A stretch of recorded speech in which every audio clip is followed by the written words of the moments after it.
to slow down your living, or if you just want to get away, there's a little strip of sand down in Texas where they say the fish bite every day. That's my island on a different kind of sand, where the dolphins and the seagulls guide the ferry boat to land. That's my island.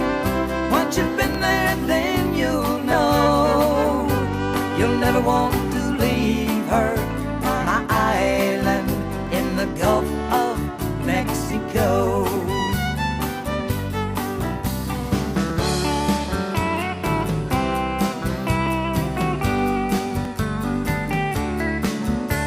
A lot of tourists have stayed on my island.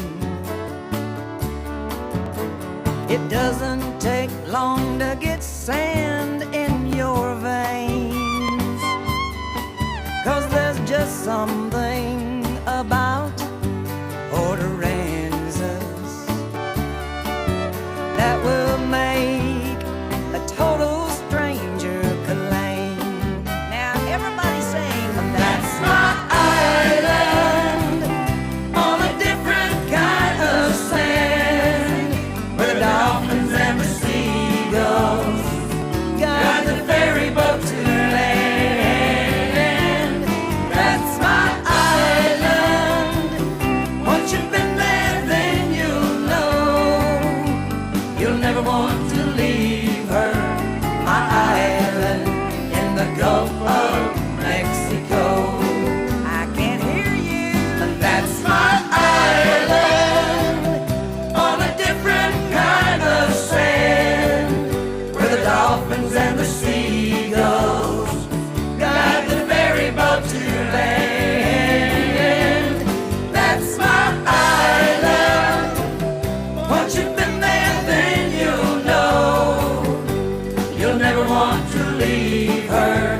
My island in the Gulf of Mexico. Ladies and gentlemen, just a little Patsy Jones for you getting started this morning. We're firing everything up here.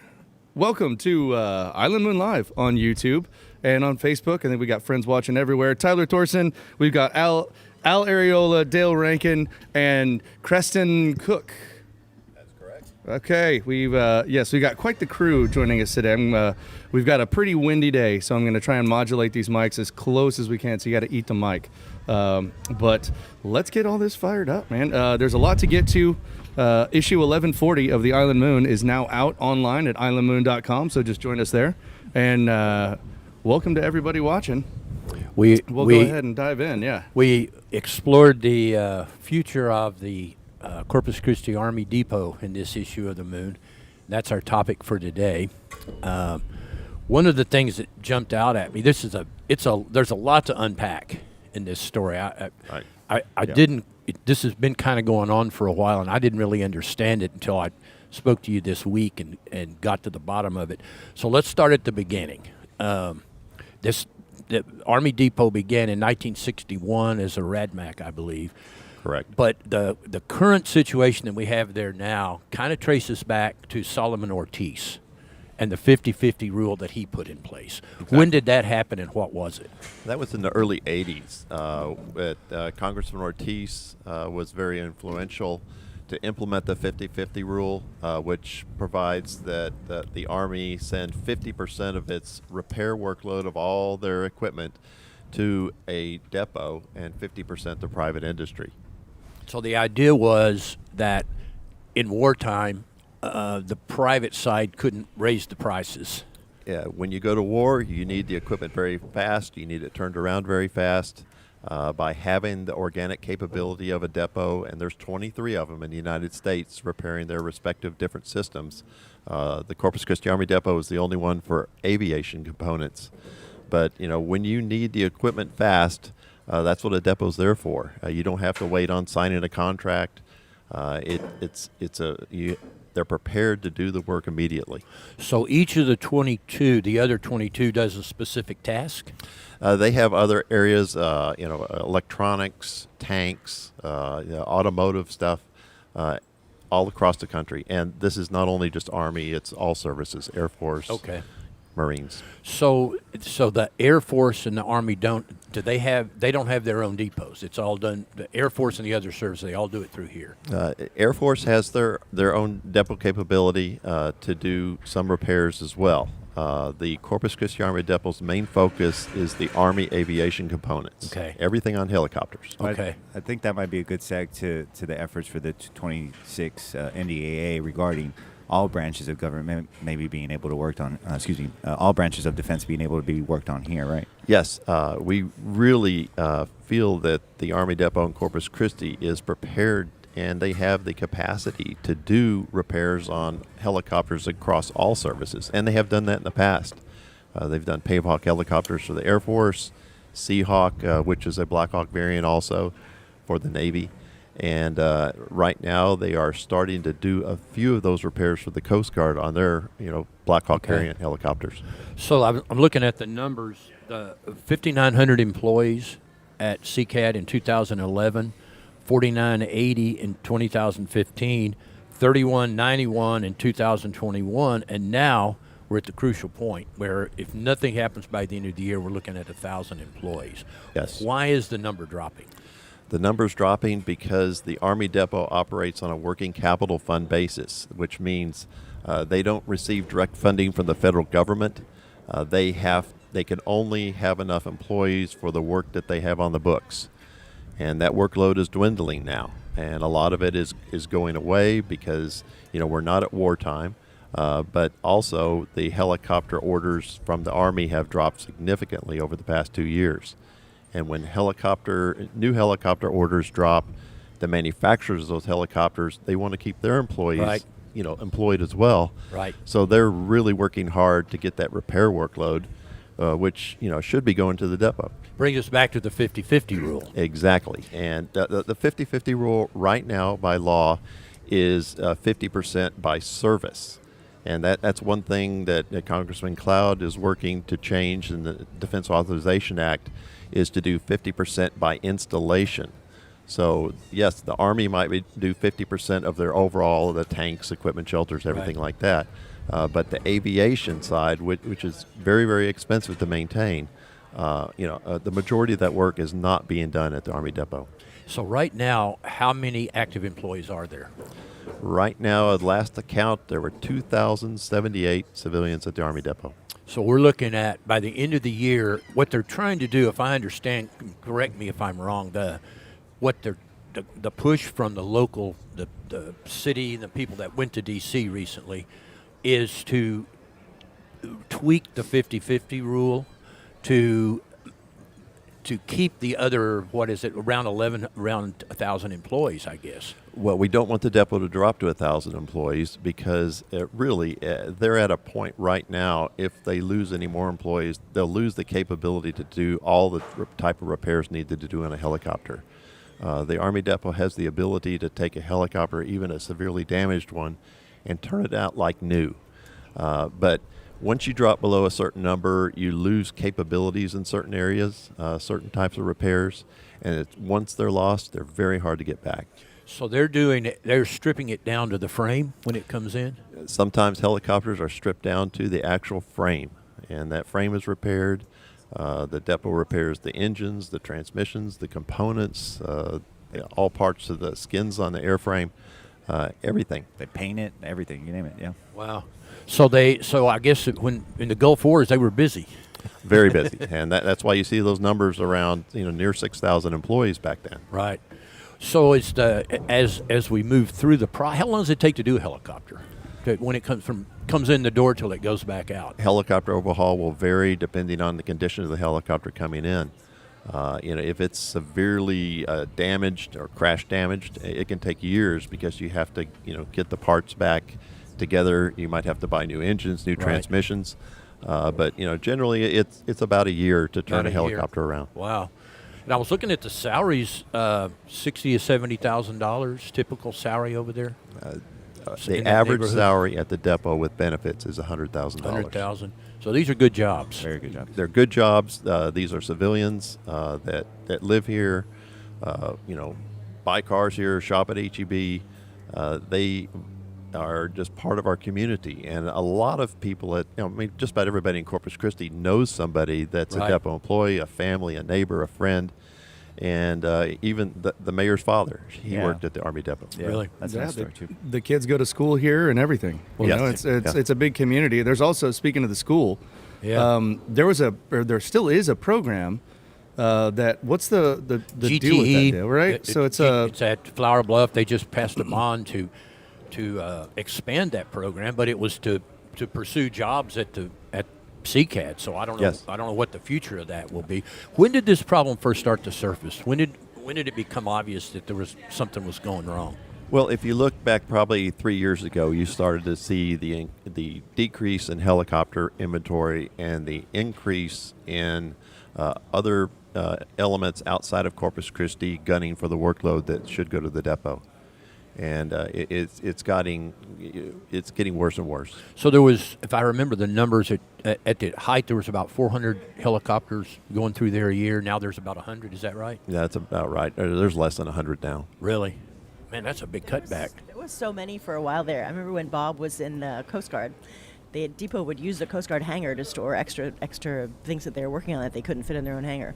When my parents came to visit, Bob took them on a tour, and there was all these helicopters in there. My father was pointing to one, and he was like, "What is this?" And Bob was like, "Those are bullet holes. Those are bullet holes in the helicopter that's waiting to be repaired." And we have a picture of my dad pointing to these bullet holes. It was so fascinating. Real war damage. So yes. what type of helicopter do they typically work on? It's a variation of the Black Hawk, is that right? Yes, the Black Hawk is the Army helicopter. It's a Sikorsky helicopter.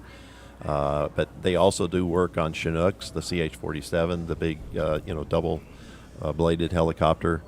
Some Apaches, the attack helicopter for the Army. They used to do Kiowa Warriors, the small OH-58.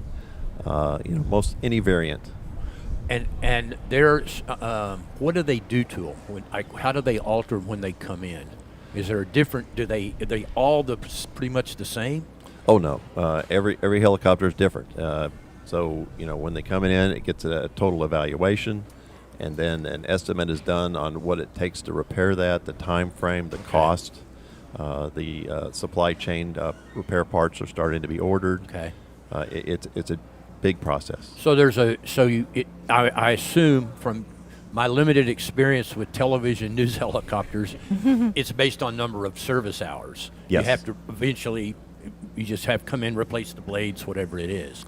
I'm not a total expert in it, but after a certain amount of time, Right. Helicopters have to be maintained at certain levels. Right. What about you're speaking of this like triage? So at Yes. what point Yeah. do you say the patient's dead? Do they like, oh, we can build this thing back better than before? Is there some points like this old gal has seen too much thing, or we're going to retire her? Yes, at some point you determine that it's beyond economic repair, and it makes more sense to buy a new one. But the depot has the ability to take a helicopter, turn it around to like new condition at a fraction of the cost of a new helicopter, and soldiers in the field actually like a helicopter coming out of the Army depot better than a new one from the factory, because they know They trust it. they trust it. They trust the people that have repaired it, and they just have more confidence in it. We have had a lot of friends that work at CCAD, and they have so many guys who are specialists in metallurgy, welding, and all. You can't put those together. That's a nightmare, And so that's what you're kind of losing when you have these different Expertise. people. Right. All that institutional knowledge, I guess, Yeah. that you're forcing to retire or move away because you don't have that service that helicopter anymore. It would be a big strategic loss for the Army, for our national defense, and for our community. Where did the jobs, as they've downsized, did they transfer the people out? I know there was a lot of early retirements over there. People have been offered early retirement. The fork in the road memo that came out last year, a lot of employees were offered the ability to retire at the beginning of the year and get paid through December. That's a pretty good deal. That was a good deal. Good deal for the employees, but Yeah. really a bad deal if you're not replacing for the them, depot. yeah. Because as I said, the depot has to recoup all their costs. So the depot had to pay the paychecks for these people and include that in their rates and future work. Right. And Gotcha. they didn't get the work out of the employees. So basically they work on a piece rate. Yes. Each contract, each helicopter is its own contract. So Correct. Its own cost generator. Yes. So you guys now recently went to D.C. What was the purpose of that meeting and what happened there? It was an organized group with Al and the Chamber of Commerce, the city, county, business leaders, the military task force. We all came together to show that this is not just this is a whole community concern about our depot, and we want to make sure it stays there. Who did you meet with when you were there?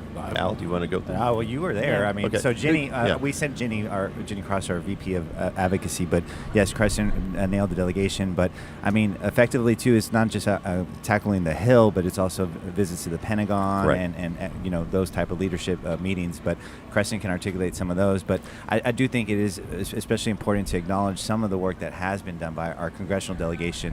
I think what we're struggling on is the Senate side. We feel a little bit like it's falling on deaf ears.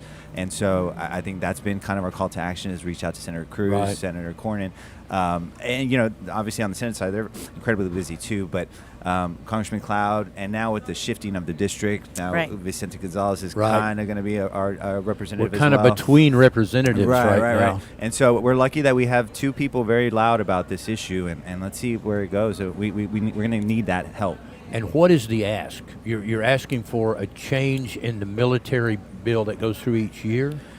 Effectively, some are already being worked on now as Yes. we speak. And so, like I said, that's why I want to give that acknowledgement. But Crescent can articulate 50-50 some law 50-50 by installation, not by service. And that would ensure 50% of the Army aviation work would go to a depot, which is Corpus Christi Army Depot. Okay. And I know Congressman Cloud got that into the Defense Authorization Act initially.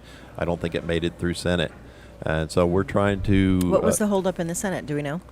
I don't Or know just the other details. things, I assume, We- not we that don't particular know. thing. I think Yeah. that's the challenge there.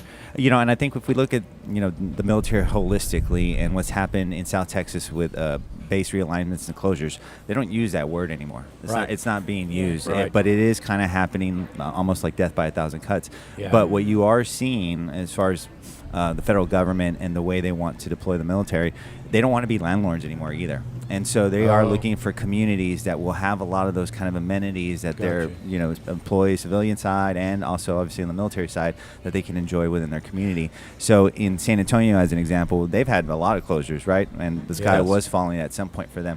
But now you hear a lot of the talk about Joint Base San Antonio, where they're Right. joint operations. And so a Right. lot of the work that Congressman Cloud is doing on this NDAA, it is in the spirit of hoping we can almost become a joint base where we could do more work for all the branches in defense. Right. And that'll maybe keep the workload coming or get it going back. And Right. so, we got to look at the military-industrial complex for what it is. It's very Yeah. complex. Right. Yeah. Well, they brought in Kelly. I covered the BRAC hearings when Kelly Yeah, closed, and yeah. boy, they got bushwhacked. They thought they were safe, and then Right, all of right. a sudden, 1,100, I think it was, or 11,000 jobs went right out the door. Right. And they Yeah. brought in McDonnell Douglas was their solution. As we go through this process, is there can you transfer some of the workload to the private side? Is that Well, I think that's the challenge, right? Is that the private side is kind of holding on to their intellectual property, and Yes. it makes it difficult for our side here, the military side, to do the work. so to speak. intellectual property in this case, I guess, would be the know-how to work on the helicopter? the parts themselves, That's right? the technical data it takes, the drawings, the instructions Right. to do the repairs. Oh, Well, right. and a And- lot of these also revolve around using sophisticated computer systems for everything from guidance to, what we call Landing, radar. right, Yes, landing, everything. everything, There. yeah, yeah. It's the equivalent of basically working on a 67 Chevelle or 69 Chevelle versus a modern Camaro. You've got a lot more technology Yeah. and things in there that people hold close to the chest because it's, Yeah. protected. It's proprietary Yeah, information, exactly. yeah. It's valuable. Well, Yeah. Kristen, that peanut butter analogy, I think Yes. is a good one. I mean, Yes. you want to share that one? That's in. There is a website called War on the Rocks, and there's a great article that's written describes the situation at CCAD exactly, and that talks, Using peanut butter. Using Well, peanut using butter. peanut butter. It's a good I can't- analogy. I can't wait for It's this. a great analogy. That starts out with when I was a kid in middle school, I would get my peanut butter jelly sandwich, and every day trusty old lunch. But then one of the guys in the group brought a fluffer nutter, fluffer is that what they nutter, call it? yes. And ended up selling it to the guys that instead new of, and different. and they did throw their peanut butter and jelly sandwich away, the old trusty sandwich, and that was an analogy. The depot's the trusty sandwich.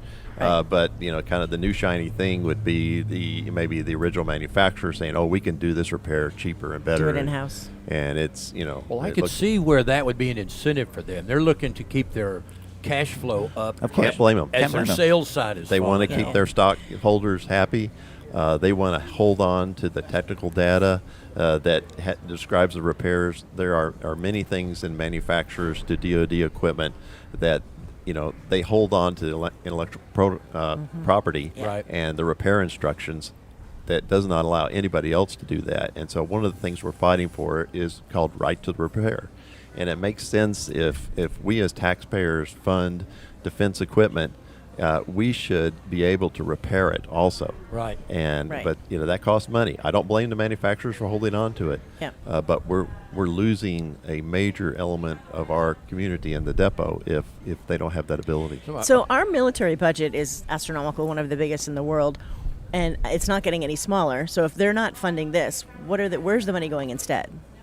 The Army Transformation Initiative (ATI) talks about how the Army is changing, and Yeah. you can't blame them. I mean, Yeah. there's a push towards drones. There's fluffernutters, yeah. That's a fluffernutter, yeah. And everybody thinks, oh, drones can do everything. Well, Right. they really can't. Right. They can't go rescue a soldier in the battlefield. Right. I You need mean, to have the combination of all of those things. They can't do an interdiction in a foreign country, and there's things that you always will need helicopters for. But you But not as see, many. I mean, I've seen some of the comments to the websites. Well, it's all about drones. Well, it's actually not. Right. Well, I would assume that the war in Ukraine has There- probably you- had some effect on. Oh, Big yeah. time. It's changed the landscape, yeah, a little. But to your point that you brought up earlier, I wanted to elaborate on that about the Flower Bluff Aviation Hornet CTE Aviation. Oh my program. God, what Yes. a great partnership that was. It's also just a symbol of us being able and capable to continue to be the pipeline for these kind of jobs. And Yes. so I think we're just in a rough patch, and I hope that, again, collectively that we're get louder and have these conversations that So we Cruz can- and that Cornyn, we if can you're get there. listening, Yes, please save our depot. Well, or if you're listening out there too, contact your senators and let them know you're concerned. Yeah. I think Senator Cornyn's out on the road somewhere running for his political life right now. Yeah. it's good that's timing true. then, right? That's a little, Yeah, yeah, a little yeah. bit of good timing. That's You would right. think so. Come and tell us that you'll save this, You would and think we'll so. vote for you. Well, one of the things that I was confused about, I saw the press conference that the mayor and you guys did last week, the debt. And Yes. if I understand correctly, they stretched themselves thin financially in anticipation of getting contracts which were not forthcoming. Is that Yes. right? This was a contract that was awarded to the depot from the Army for 700 aircraft, and that to take Black Hawks and turn it into a brand new version. This is a great win for CCAD. The CCAD started working on them. They made the investment in the people, the equipment, the spare parts to do these 700 helicopters. And after they completed 100 of them, the Army switched gears and said, "Oh, we don't want to do this order." And so the That's not really a contract, then, is it? If they're not fulfilling their end of it. well, yes, it's not exactly a contract like you would have in private industry. Yes, but holding the bag. That So you're that was, left holding the bag for 600 helicopters. at which was $300 million the depot had invested, and they can't recover it. And Right. so one of the things we're asking Congress for is to forgive debt to the depots when the workload has been changed from no fault of their own. Right. Right, right. And because Where did they have- go to get the money? They get it from the military? This would be from the military. Okay. The Army Aviation. So that's how they Authority. have the ability to relieve the debt, because they got it from them. Yes. Okay. Yes. I was confused about that when I heard it, how they got into debt. So the impact, if I remember right, is $1.9 billion a year of CCAD. Is that the right number? That's the economic impact that Depot has on the economy. It's incredible. So what if that falls out? where does that leave us from the chamber's point of view? How do you deal with something like that? I mean, that's why we're here, right? That's why Yeah. we're fighting the fight. But, I think the holistic, when you look at the nature of the military presence in South Texas, and especially here in Nueces County and Clayburgh too, there is a strong footprint, but this is the one that we're really hyper concerned on and Sure. focused on right now, yeah. One of the questions I get a lot is, will it affect the Kingsville? No, right? Kingsville is doing well. They still need jet pilots in the Navy. They're not training as many as they had in the past. They're switching over to new variants of a trainer. But we are very fortunate to have the Chief of Naval Air Training here in Corpus Christi, Admiral McCoy, and he lives on the base, and he is in charge of all naval air training, and he's the highest ranking Navy officer in Texas. Dale, what I think I could elaborate too on the chamber side, that where we continue to show our level of investment on this, is that if you are familiar with the Sinatra House, the Chief of Naval Aviation Training, that house is a disaster right now, and through partnership, especially with Task Force's leadership, the chamber is going to be a fiscal agent. We're pulling in the resources from the city, the port, the county, to rebuild that house, Right. and so that way it can continue to still be the headquarters for Naval Aviation Training, because otherwise maybe they end up in Florida where it's Right. they have the same kind This of is a capacity. play we took from Huntsville, Alabama, their Chamber of Commerce that built officers' housing on Redstone Arsenal for Army officers. And the housing there is beautiful. And they understood, the Chamber, the community of Huntsville, Alabama, understood that was important enough to provide. And as soon as they started doing that, I think 15 years ago, the Army moved a 4-star command to Huntsville. And so that may be impact. the key. Right. That may Well, be those are little seeds. Yeah, that Yes, matter. Yeah. That's outstanding. Okay, so let's just back up for a little bit, get a kind of a 3,000-foot view or 30,000-foot view. Al and Creston are joining us. Jay, you want to go into kind of some of the history as to why these are the best two guys to be talking to about this right now? about well, that. thank you. Well, let's see what you found. Right, exactly. Back in high school, Yeah. Oh, When don't you- go too far. when you run for Congress, you figure out all your that's how you recover your MySpace account, is just try to run for Congress. They'll Right, find yeah. it for you. No, Creston, if you guys didn't do the introductions, Creston is definitely the way to go. We are fellow Texas A&M grads, and Al and I were actually road runners as well. Yeah, I road was a runners. roadrunner. And, UTSA. But Yeah, proud Islander first, though. Yes, I'm Yeah. A&M Yes. Corpus Christi grad. Yeah, so yes, yes. sir. Yeah. Right, exactly. And so, but Creston, you spent 34 years on the base, the Yes. deputy commander for the Army Depot Workforce and helicopter repairs. So this is the guy that Yeah. we need to talk about. He also shares. You were the previous CEO of the Chamber of Commerce.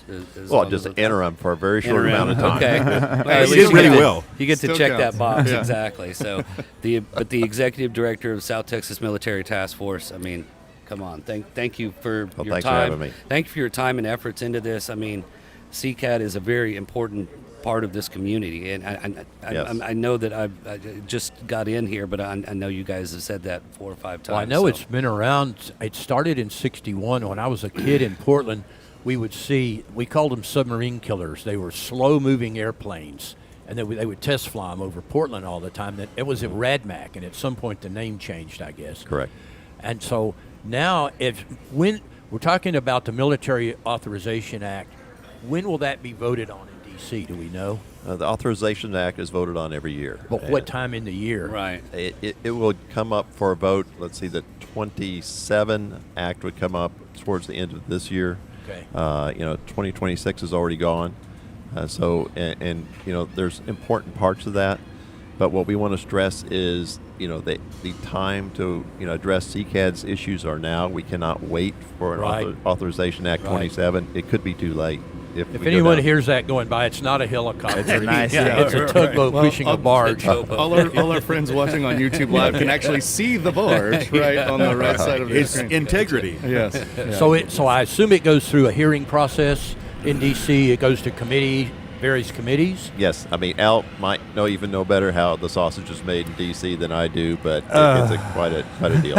It's a good way to describe it. No, the sausage it's been changing. The landscape of the way to get things done in Washington is a little different than it was even 5 years ago, 10 years ago. But, I mean, effectively, this is the way the rubber hits the road, is having these conversations, talking to your congressman, making sure you're being heard.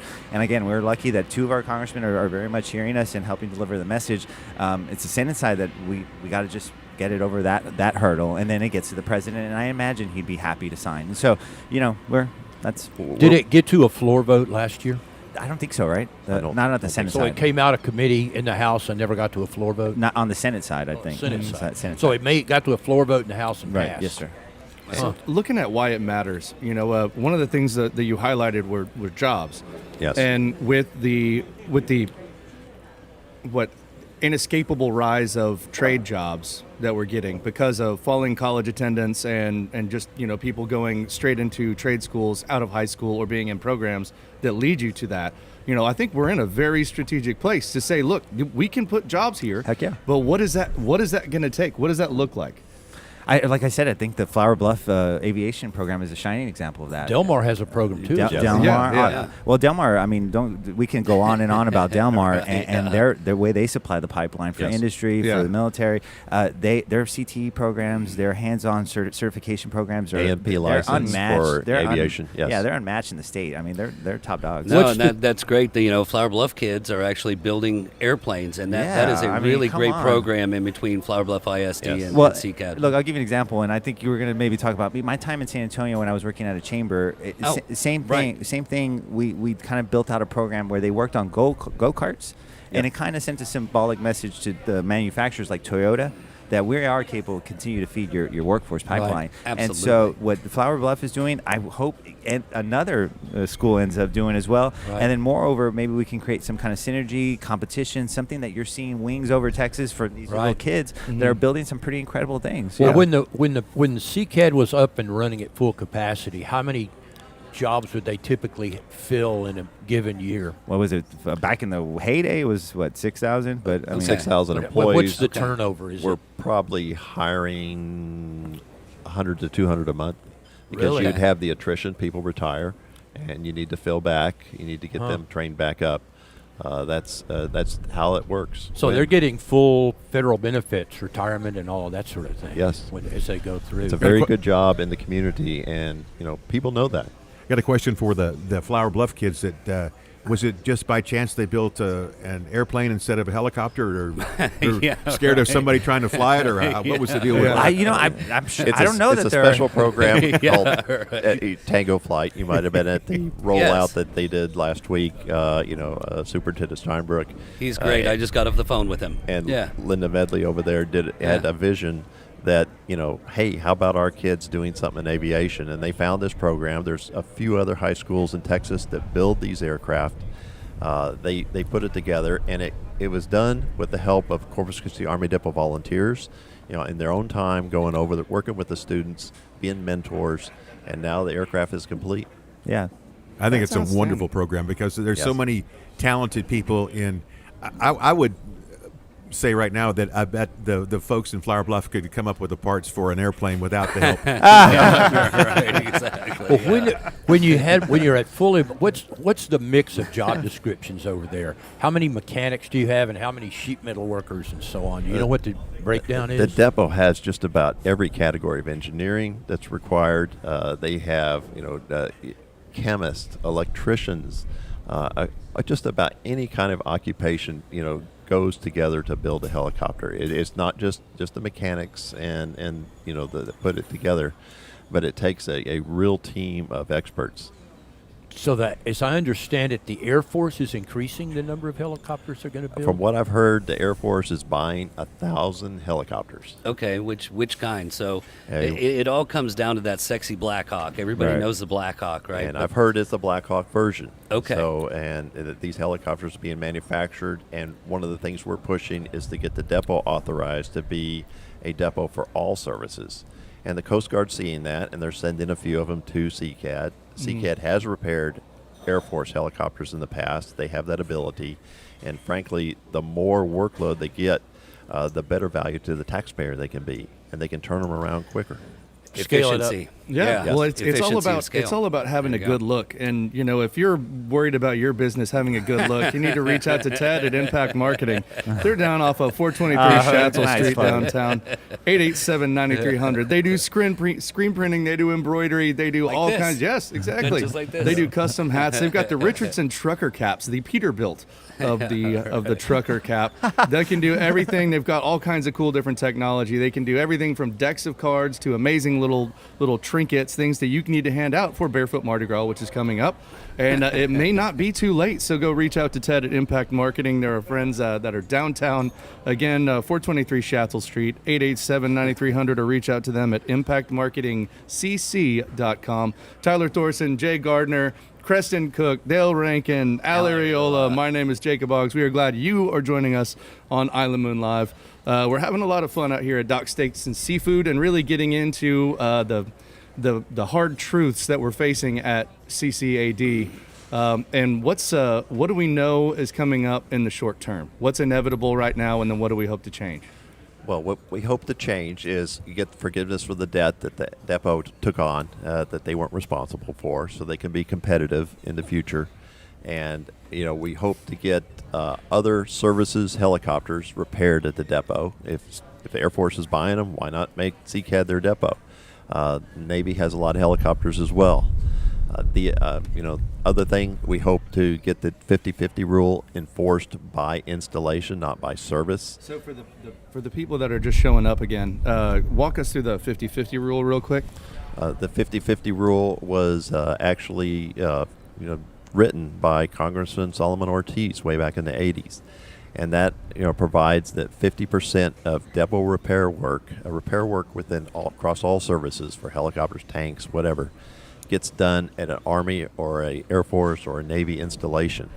And right now that law is written, it is calculated by service. So the Army does 50% of their work, but it might be 80% of their tanks get done at a depot. Well, and the strategy But, yeah. behind this was what? Just to make sure that it's not just solely relying on private hands for price gouging, or The strategy for having a depot is to have a ready source of equipment to be repaired quickly when we need it. okay, Right. At a reasonable cost without having to write a contract. okay. And so Ryan was telling us the other day in front of council, he did a really good job. He was saying about this facility that would be able to do all kinds of repairs to a multitude of helicopters. And he said it's on phase 4, and we need to get it to phase 8, something like that. So is that part of the ask? Yeah, that's also part of the ask is the repair facility. If you've been on base, you see the giant building out there. CCAD is trying to change its 1940s building. I think it's referred to as a Franken building because it was kept added on. Yeah. Very inefficient, very Well, they warded off the tax by the Japanese. And so yes, and they have a brand new manufacturing facility that's frankly about half complete, and we want all the phases to be complete as soon as possible, because then you don't have to send the components miles Piecing back and part forth out. across the Right. base Be to get one big repaired unit. in one building, and it just makes absolute sense. So what about other cities? Are other cities vying for these jobs too? This is, in essence, is it a competition for us to just keep these jobs? Frankly, I've heard that depot employees received a memo a few weeks ago that says, would you be open to relocate? And I don't know the details about that, but if they relocated, that would be to another government installation in another city, somewhere else. where does the Air Force do its work now? Do you know? I'm not exactly sure where they do their helicopter-related repair work. A lot of it is done by Air Force contracts to other contractors. And So it's not necessarily a zero-sum game where we have to take jobs from another city. no. It comes and goes. Do you know Right. when Solomon Ortiz got the bill passed, was there a threat to the Army Depot back then? Is that why he did it?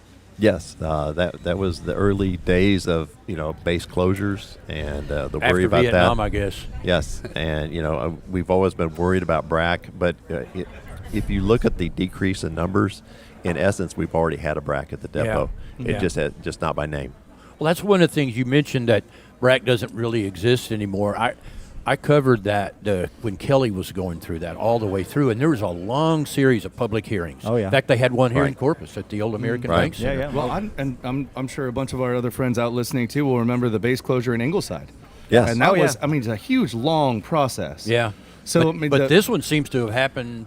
By itself. It was, Yeah. it's Yeah. like we didn't have any notice of what before we had big notice of BRCA. We got to get out in front of this. We got to get in front of this. And now it's almost like We call it death by a thousand cuts. right. Yeah. It's, That's it's what like happened. Right. it's like the Christmas Carol. Please tell me how do we keep Tiny Tim alive? Is there a future Right. ghost of CCAT future? What Well, do we do? That's kind of the question here. I think is where is the military in this process? Somewhere in the Pentagon, somebody said this is the road we're going down.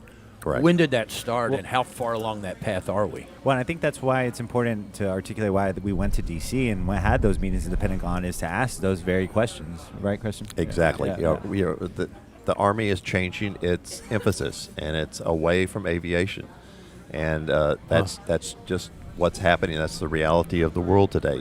And like I said, some people think, well, drones can do everything, Right. but they really can't. They can do, I guess, more of the attack mode, but they can't do the rescue mode. That's probably why Right. the Air Force is wanting more helicopters, I would think.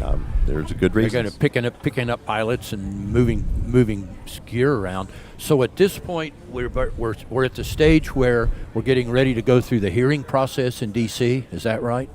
Is that where we are?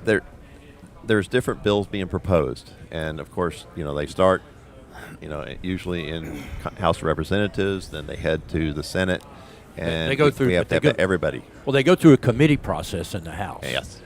And that typically will start very early in the session, and then it may take a year before it gets to a floor vote. Right. So it would seem that now, if we got to get it done by the end of the year, it would seem now is when the hearing process would be underway. Well, and also just keep in mind that we're in election season, right? So Yeah. that Nobody's shifts forgetting that, Al. shifts- And a drought. Jeez. Yeah, that the Army Air Depot is changing districts. right, Correct. or just a little bit broader. It's representation. moving from Congressman Cloud's district into whoever is our new person here on the island. Correct. Right. And we don't know. And we don't know at this point whether the new person that we get in will be a member of the minority or the majority party, and that could have an impact on Well, this. and we know they're Right. probably not going to have seniority. Yeah. So Right. that kind of puts that a little further down the food chain. Well, and I think the route to our argument would be obviously that this is a bipartisan issue, and this is about national security. This is about Yeah, our yeah. defense. This is obviously about the coastal bend too. Yeah. And if as the jobs have fallen away over the last, I guess, 10 years, 15 years now, what is the chamber seen in terms of the impact on jobs? You know, I think I mentioned that, and I don't want to lose sight of this important conversation on CCAD. But you look at some of the other assets that have developed, and kind of more recent than not. But as an example, the Coast Guard footprint. Right. The Coast Guard footprint has gone very significantly. Last year we celebrated now being the first Texas city designated as a First Coast Guard city in Texas. First Coast Guard city in Okay, Texas. okay. Obviously, our guys made the news on all their help in New Braunfels, and so Right. there's a lot of excitement about what's happening with the Coast Guard. I just mentioned Sinatra House, and hopefully we can continue the missions with naval aviation state Yes. Right. and them. And CCAD, though, like I said, I don't want to lose sight of that, but we're certainly the task force. A lot of the work that Coast Guard Training Center. Coast Guard Training Center we're seeking. We're still seeking investment and help and support for all levels of military here in the Coastal Bend. But again, the alarm is sounding right now on this situation. We don't Right. want to hit a point of no return Right. on Right. CCAD. As the jobs go away, it's hard to bring them back. Right. The job, Exactly. the artisans scatter, the workforce Right, scatters. right. Well, what would a Coast Guard training facility look like? Oh, I don't know. Christian, what do you think? Boats, I First of all, you got Yeah. the reasons why they're looking for training centers because the Coast Guard received $25 billion in the 20-year 25 Right. authorization, and that's this. The Coast Guard's never seen an infusion of cash like that Right. to Homeland They're Security. adding cutters, right? well, fast response that's cutters. part of that Oh, 25 Homeland billion. Security. Gotcha. Part of that Right. 25 billion Yeah. is to buy 10 they call FRCs, fast response cutters. And I mean, your listeners might not know, but Sector Corpus Christi, which goes from Matagorda all the way down to Brownsville, Texas, that is right here. They do We're in not the middle have of that. a single fast response cutter. It's pretty amazing.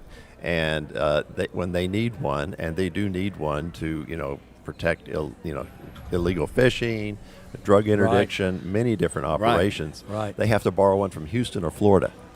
And so when we were in D.C. in September, we went to Coast Guard headquarters and reminded them that there's not one in South Texas.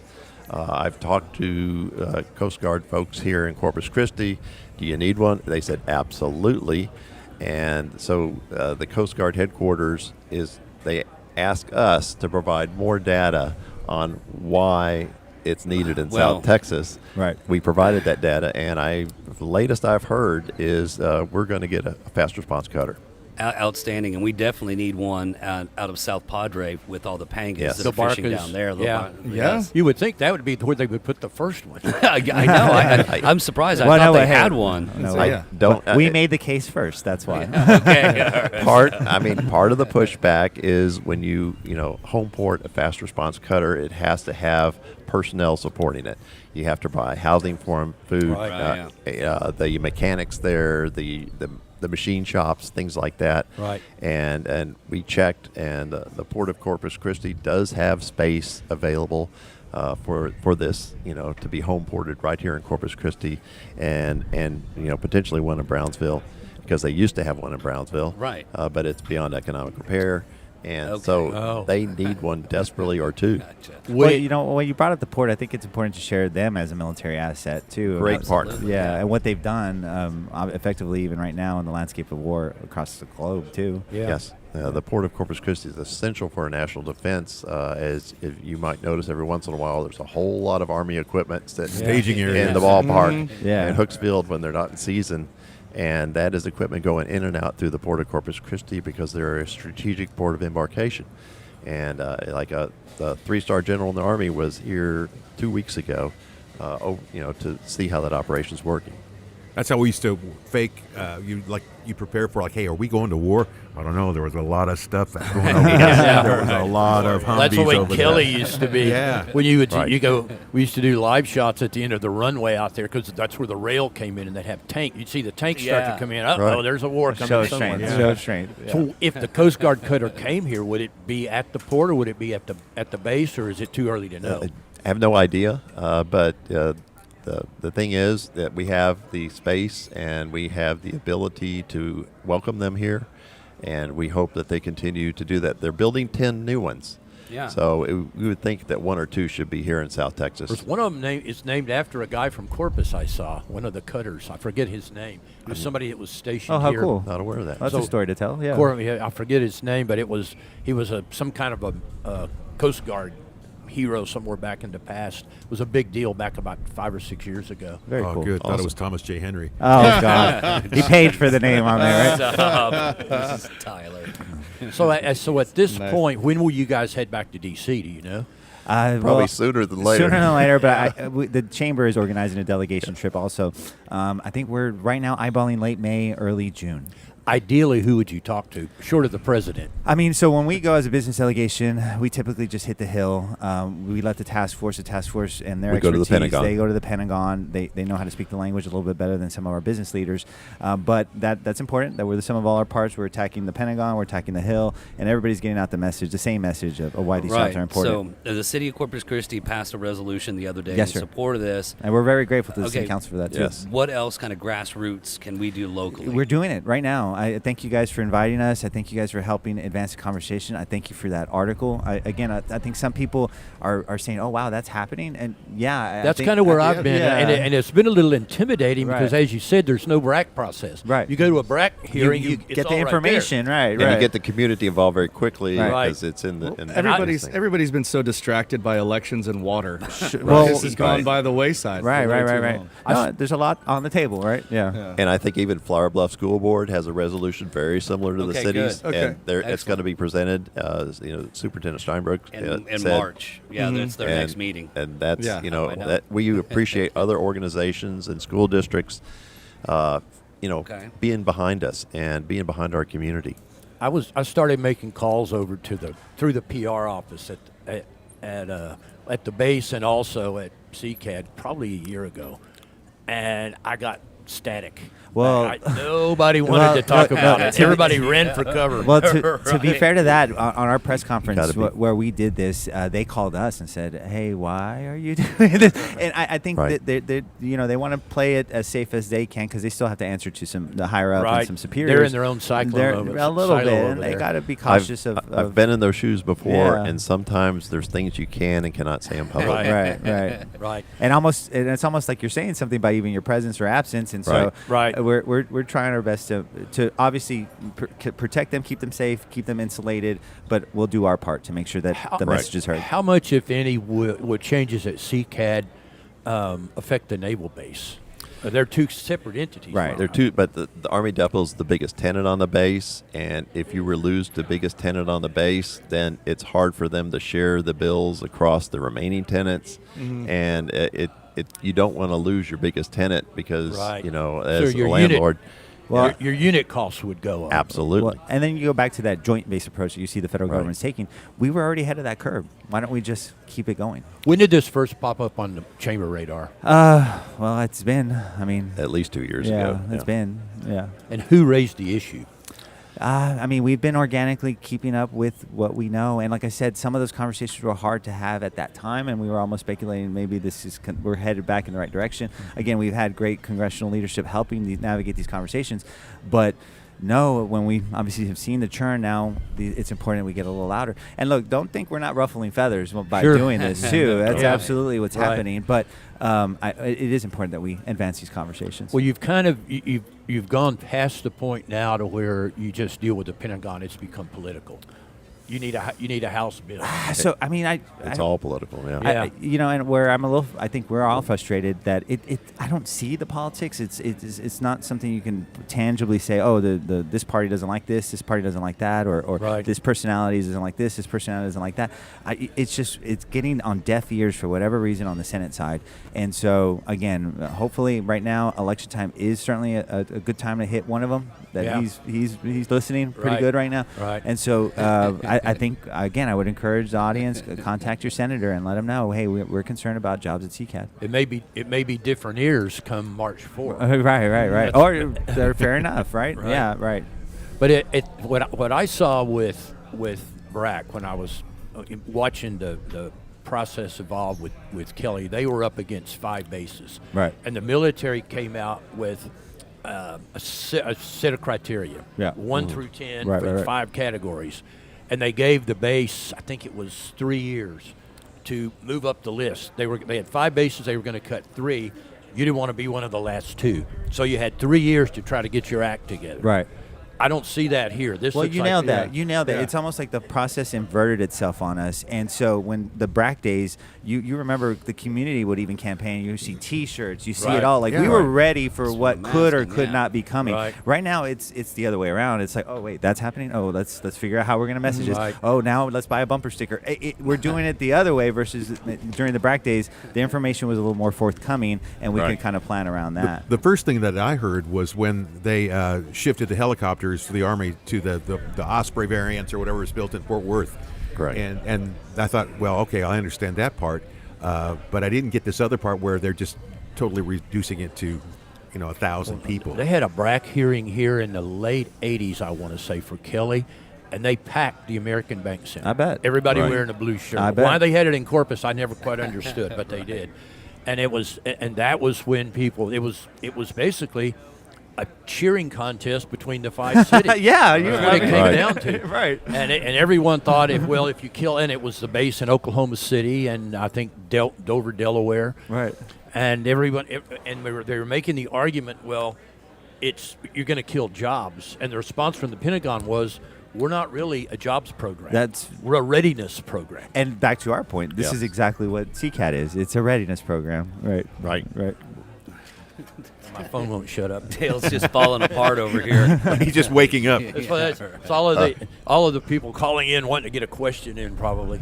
So the next step is go back to D.C., try to get on the calendar for the next military bill, readiness bill. Well, I mean, we're already in the conversation, right? We're in the Yes. queue, so to speak. Raising community awareness. Yeah. One person on the Hill that we respect said, sustained pressure. And that gets the attention of Congress more than anything. And that's, thank you for having us here today. This is part of it, and we need to keep it going.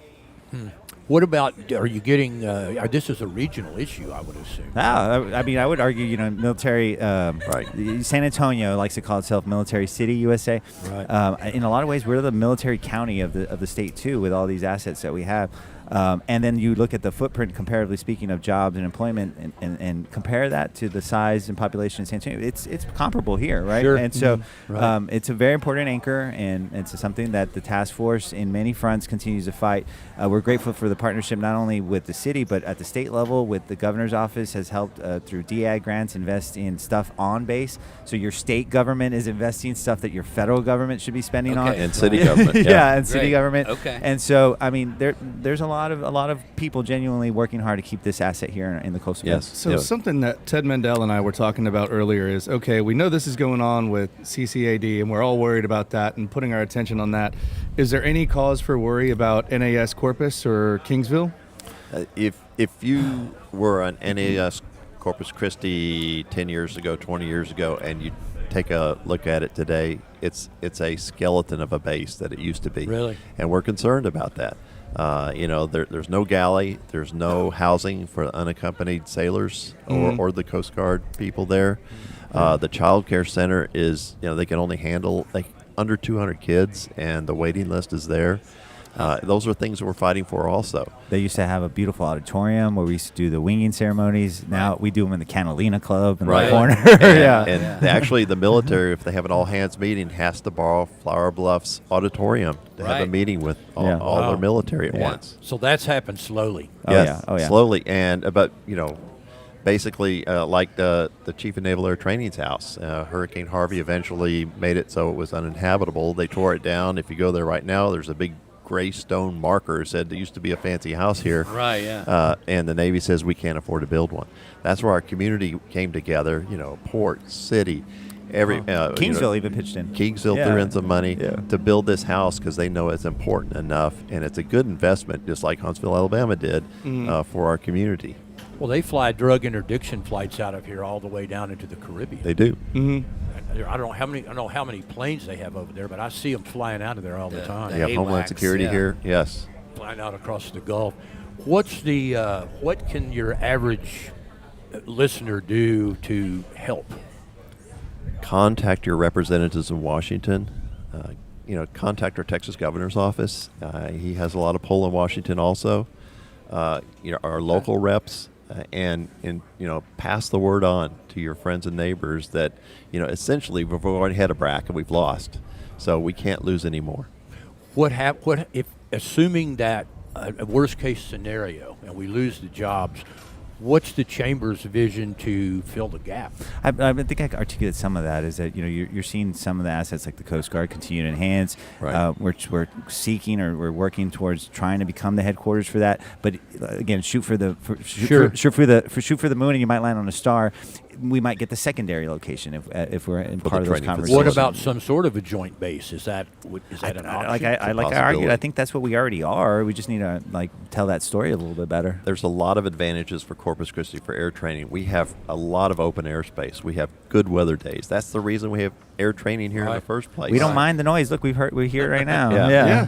Yeah. What planes? Yeah. Now the trainers do touch and goes over What there at the helicopters? Waldron Field, and Yeah. they fly right over my house Yeah. every Right. day. Are we all day, seeing every 2 minutes? Are we seeing a The reduction sound of freedom. in the number of pilots that are being trained? Is that holding? No, right? Not so much. At one time, way back in the 40s, this was the biggest yeah. training base in the world We had for aviators. 2,000 yellow perils up Tell there. some of the folks that got their wings here. I think And that's always yeah, fascinating. Neil yeah. Armstrong, he Neil got his Armstrong. wings here. John McCain did. Bob Barker got his wings I here. remember Did you know that. that? Yeah. Yeah. That's But awesome. We see the pictures of all of the all those steermans lined up in World War II. Yes. The yellow peril. In fact, there's one that still flies out of Port Aransas. I've flown it. It's I see why they call them the Yellow Peril. You know, I'm glad you brought up World War II. That's a designation, too, that helped us spread the word about this. About 3 years ago, we were designated a World War II heritage town. Okay. And I don't think we've told that story well enough, too, about why we are a World War II heritage town. This was a booming town. we're sitting in a bombing range. Well, that too. Literally. But I mean, all the people that worked at Naval Air Station during the war, women were put to work during the war. I mean, some of these stories I've heard. We were just having a event that we honored Maxine Snapka, and I didn't even realize that she was an employee at Naval Air Station. That's how she met her husband, and then here, now we have a legacy story of a business that was built from that very piece of land. I'm running a series right now from Louis Raywald, who lived out here, and On during the the island, war, yeah. he would get the pilots when they would train. They would fly all the way south, and they would drop bombs about 3 or 4 feet long with a shotgun shell in the middle, so you could see where it hit. Right. And he would give them bags of flour. When they saw an old Karankawa campsite, they'd throw the bag of flour down. And he'd go out there and dig around. And that went on. You couldn't come on the island during World War II because they had Coast Guard out here patrolling for German U-boats. Well, so A&M Corpus was also Corpus Christi was also a bomb site too, right? Yes. I think so. Well, they had Good old Ward Island. Ward Island, yeah. we still are a Superfund site down on the south end of the island, because when they went down and they were building the road down to South Penns a few years ago, they found a few of these old test Yeah, I bombs. heard about this. Wow. And so every once in a while, I had a realtor call me about a year ago. Somebody was trying to close on a house down south of Sea Pines, and this thing pops up in the title search. Right, You're in a what in the world? I'm in a waste disposal site. They said it was a bombing range, and it caused a panic. And so the military came down here and had a briefing. And said, you don't have bombs under your house. These are, Right, yeah, exactly. they're small wooden bombs with. Ignore the two-headed coyotes. Yeah. We were, and that went on. And then at one point, they were talking about turning the south end of the island into a nuclear test site.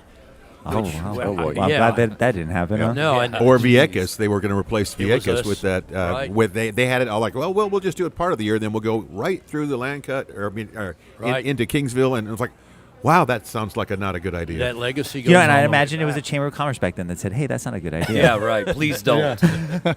Have you had anyone reach out and say to the chamber, if you have an opening down there, if the base starts to downsize, we would like to come in with a business? Oh, I don't want to even think about that conversation. I know it happened but- at Kelly because Well, I yeah. covered a lot well, of look, that. I actually worked when I was in San Antonio. My landlord was the Brooks Development Authority, which used to be the Brooks Air Force Base. Yeah. And I think back to what I was saying is that the whole business model for that was just the federal government didn't want to do infrastructure anymore. They didn't want to maintain their Oh, pipes. okay. They don't want to maintain their roads. They Right. give it to the That city. makes sense. They give it to you to say, now this is your Right. problem.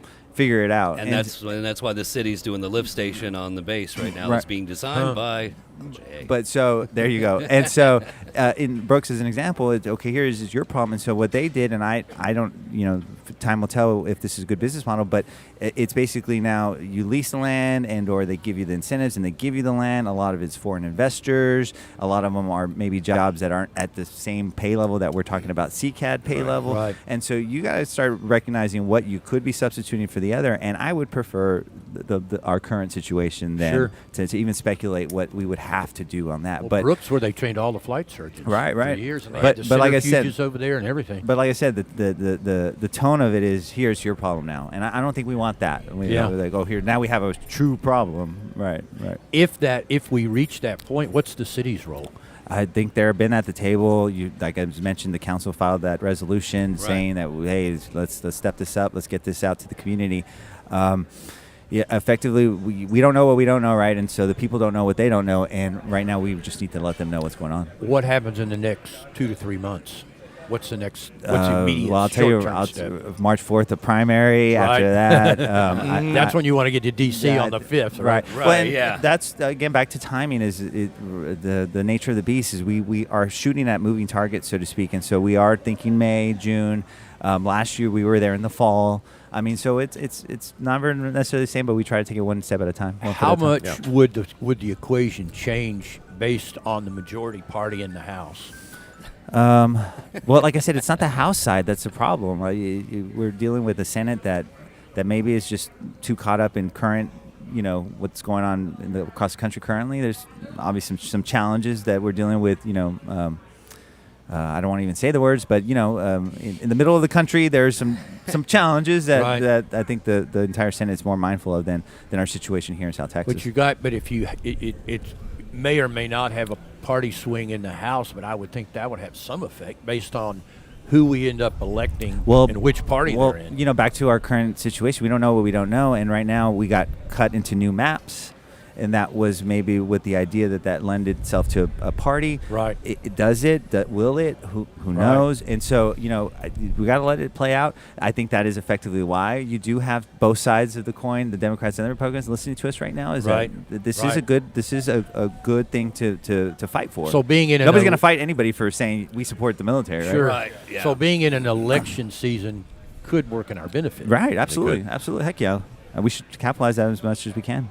Okay. Well, I think I'm glad you guys came on because there's a lot of confusion out there. Yeah. And because Yes. there hasn't been any public side to this problem. Well, and I think back to the story being told, you think of Naval Air Station Corpus Christi Army Depot. I don't even think people know the differences of what's going on there. They think, that's Yeah. the military and they're working Right. there. Well, no, you have the Navy, you have Marines getting trained there, you have CCAD, the Army side doing the Allied Nations. Yeah. Well, isn't this one of the few Right. bases that trains Navy and Air Force pilots? Navy and then And Coast Guard and foreign pilots and Allied Nations, and yes. Allied Nation foreign pilots. Huh. So when they come here, they've come out of basic training. They come here to fly the turboprops before they move on to jets. So Correct. you're training across all military branches. And they're here for how long, Chris? Maybe It could be up to a year. up to a year, and then they end up with another assignment typically. Correct. If we're lucky, some of them stay around. They live out on the island. A lot of them. Yeah, They yeah. say they're the ideal tenants if you can rent to them because the checks aren't going to bounce. Right. They're not going to damage the house, and when they move out, all you got to do is get the old pizza boxes out of the Well, refrigerator. and their bosses will get mad at them That's if they don't pay their bills. Oh, yeah, right. yeah. Yes. Well, okay. I think is there anything we haven't touched on that we need to?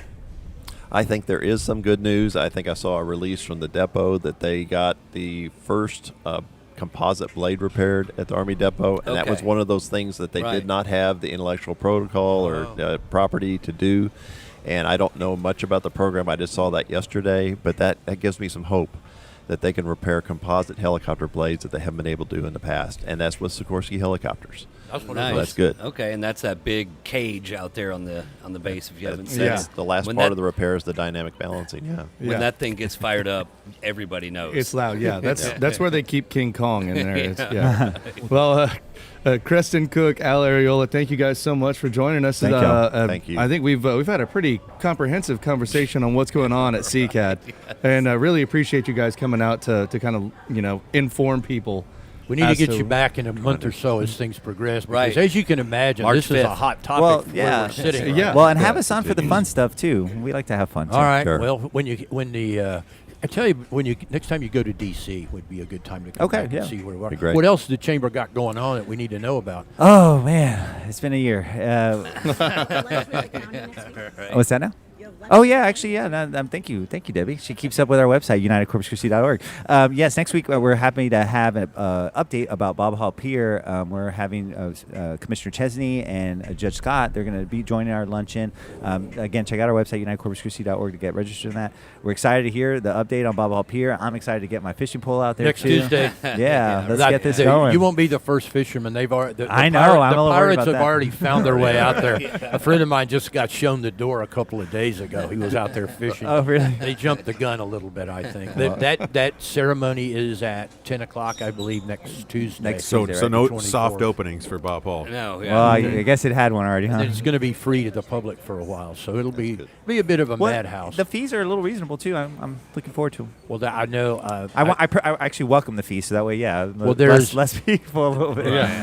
the Texas General Land Office has someone coming down that day, and they're for some other stuff we have going on. And one of the places I want to show them is take them over to the pier.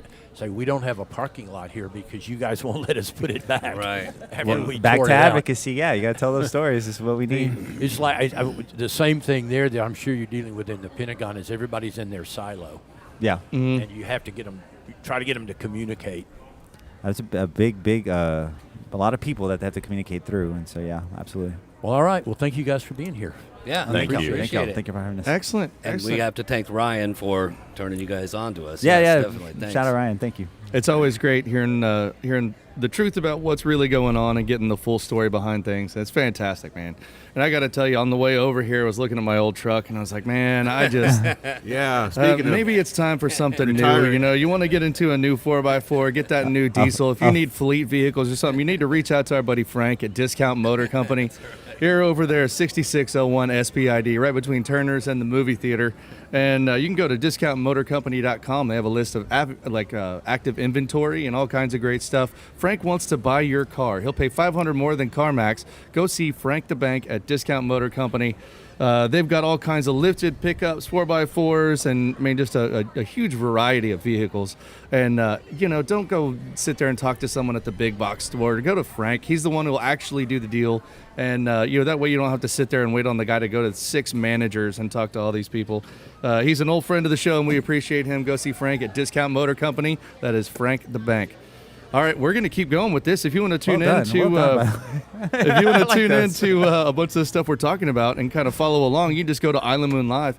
Issue 1140 is hitting the stands today, right, Dale? Yeah, I went through the voting numbers for the first day. We've had a big turnout in certain parts of the county, and usually the island is first or second in terms of turnout. This time we were third, I think. Oh, wow. Okay. The Hard of Hearing Center is big. The Greenwood, and also in Robstown, the voting out there. And There's a lot of people going to the polls. Early voting goes on through when? The hours vary. It goes up until the Wednesday, I believe, before Election Day. Okay. which Excellent. the- And as we know, or the Friday before the Tuesday. the island shows up to vote. Yeah, we do. So And we're- yeah. Well, we were talking earlier about the congressional race, and on the Republican side, you got 6 names on the ballot. I can't keep track with who's still in and who dropped out. Yeah. But the names are still on the ballot, so the chances are we're going to have a runoff. Right. And I looked up the last time we had a runoff in congressional race. There was only about 20,000 votes cast out of 750-some thousand people. You have 8,446, I believe it is, 8,649 voters on the island, and they'll vote in a runoff. We'll probably have a couple of thousand votes cast. So the vote here on the island and in Flower Bluff could go a long way toward deciding who wins the runoff. Or Corpus Christi for that matter, right? Because right now you have reps that are a little scattered all over. I think the ones that are still in the race, the only one from the area, I believe, is Luis Buentuello. He's the only one kind of from the area. From here. Yeah. Yes. So if he ends up in a runoff with the candidate from the Valley, the vote here could be a big deal. The 2 floors is Yeah. Well, I think we're at this point we're about 53% of the district. Well, 53% Republican is the way they redrew it when they redrew the lines, and we are about 80 to 85% Republican here on the island. So you can do the math. If you've got say 6,000 to 7,000 Republican voters that are voting at 30 to 40%, that's a significant block. all yeah. of a sudden in a runoff with only 20,000 votes, that's a pretty big becomes deal. significant, They should put ads in the Island Moon. It's like, Exactly. Yeah, right. Well, I don't know if you guys. Another crummy commercial. I don't know if you guys heard. There was somebody celebrating a birthday back behind us, and it turns out that the Padre Island Yacht Club is celebrating 40 a birthday years. as well.